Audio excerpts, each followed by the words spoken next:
Right, so into the mids, and it's probably going to be mostly about the one I made. So I hope you don't feel like I'm tooting my own trumpet too much. But basically, this one I've made has been absolutely fantastic, and I'm really stoked with it. And you know, I'm not saying I'm the best shaper in the world or anywhere near as good as anyone that's semi-professional. I am just a backyard shaper. But one thing it's taught me is, when you've made enough boards that you get to the stage where you're doing a reasonably good job of foil and rocker flow, and you understand how to interpret the numbers that you like. A lot of this board has come about from riding other boards and taking the things I like and deleting the things I don't like. So I'm lucky enough to be able to somewhere near replicate a production board and do what I believe is a fairly nice job of it. It's not going to be quite as pretty and perfect as what you'd buy off the shelf, and my glass jobs usually end up a bit heavier. But if you get the basics right, and once you get to a level where you're foiling them quite nicely and you understand how to blend the rails into the hard edge and your concaves are reasonably good, you can actually get a really good result. So basically, this board, as I say, this is 770. I think it's 20, just a bit short of 22 wide. Is it 21 and 3/4 or 21 7/8? It was nearly 22 wide. And 3 inches thick. I think it's actually 3 1/8 at the very thickest bit. So you'll probably see, like, it's a really chunky board.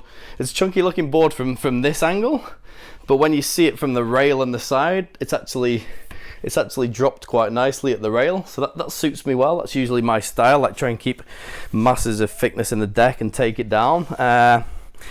And from riding and figuring out and measuring up the Sunday, like, I took a lot of the inspiration from this, but I knew I wanted a quad. I wasn't happy with the way that the Sunday, I was really happy with the way the Sunday paddled. I was blown away that you could get that much volume into board and still duck dive it well, so that gave me some cues for the nose size. And then I knew on the other side that a twin fin doesn't suit my riding style, so I needed to get that sorted, and I knew a quad does.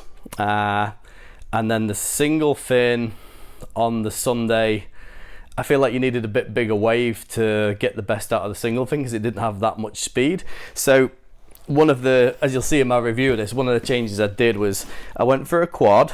I put the quads exactly where I wanted them, because on a lot of mids the back fins are actually quite far up, and they usually, for my mind, they're usually designed to be side bites to a single fin a lot of the time. Obviously on the Machado it's the opposite, they're designed to be a twin fin or a single fin really. So you've got to understand where the fins have been placed and why and what they're trying to achieve, because a lot of the times it seems like the quad can be an afterthought, which is kind of ironic because over there in the background, the quad fins they are really far up, but they actually seem to work all right. Though they do get a bit more, I'm not sure, I probably need to ride it a bit more, but they do get a little bit more hung up in the lip than this back position that's optimized for a quad.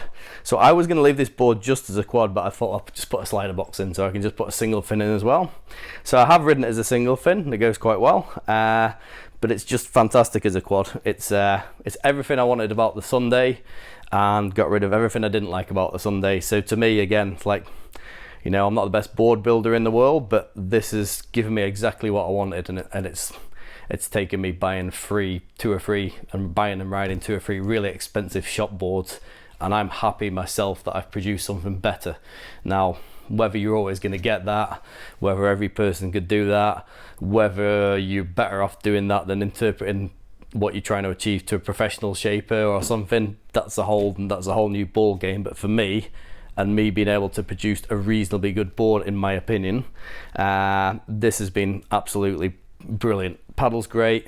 I can still duck dive it. It's a little bit heavy, but the weight gives you momentum. It's been really smooth. It rides well as a quad. It's got all the grip that I felt like I was missing in the Sunday, so it doesn't slide out in the tail. I've ridden it in waist high waves and had good success and managed to glide through some sections, and I've ridden it in bigger waves and it's been great. I've got the extra fraction of a second to stand up, which when you're getting a bit older and less limber than you used to be, that makes a big difference.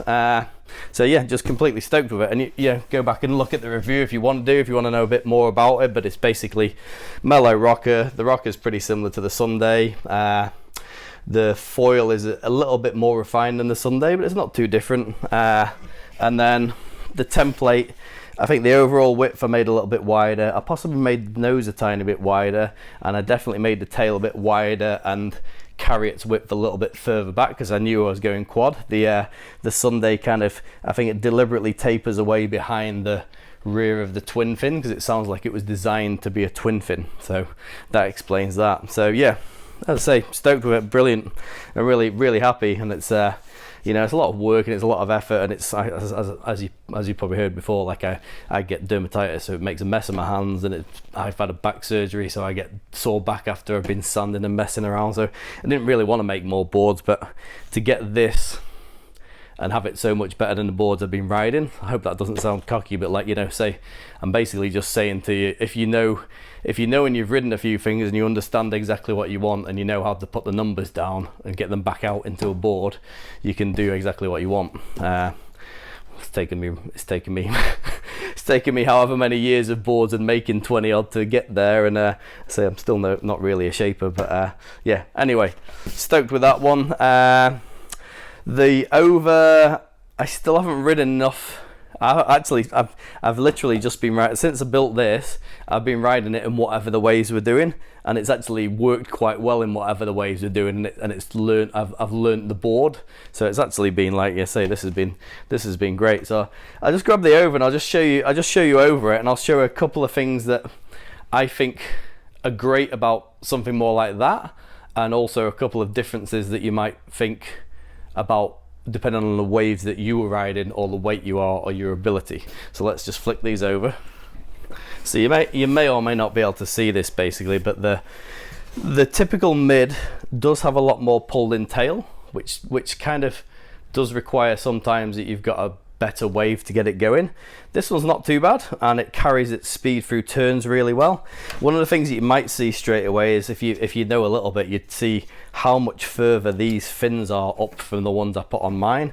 So these do work quite well. They felt like they got a bit hung up in the lip, but I still get the impression that this board was probably designed to be a single and side bites mainly, and the quad will work quite well, but the fin position in my mind suggests that it's meant to be ridden like this. But again, Skindog himself was saying he rides the quads when it's big. So, and also with the tail being more pulled in this eggy shape and it being a bit more refined and pulled in rounded tail, you can imagine that the riding style of this board might actually be a little bit further up the board. So maybe it makes sense that the fins are in that position. Say, I'm not really an expert, but I know what I like the feel of for me, and I've landed on exactly what I want. And actually I quite often use the fin placement system of McKee.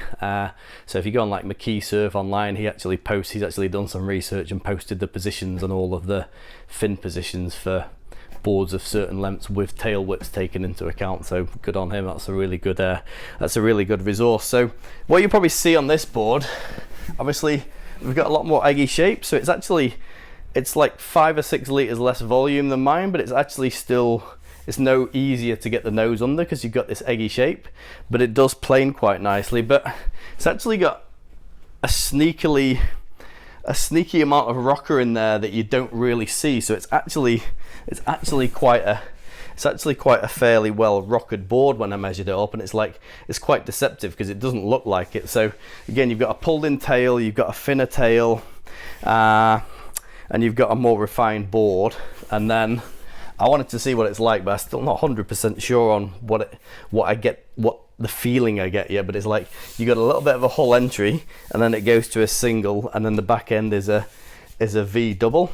And I think the feel of it is like a scaled down high performance longboard, which again makes perfect sense for someone like Ben Skinner. And I think this would have a really good wave range as long as you could duck dive it well. Like if you're a taller guy, you'll duck dive this easily. If you're like my weight or more and you're a taller guy, you'll have no problem duck dive it. And like if you discount the tail and the nose and just look at the tail, like you'd be pretty happy riding that in a really solid wave. It's basically a high performance longboard at the back end. So, and with a single and side bites, you're not going to run out of grip. And this thing's actually still got a nice bit of glide and everything. So, you know, you can ride it in a smaller wave as well. But as I say, that's just turned out perfect for me. I would have liked the mow I really like as well, because the mow's a bit more rooted in a short board, and the fin positions seem to be a bit more short board, so it's like a really forgiving short board.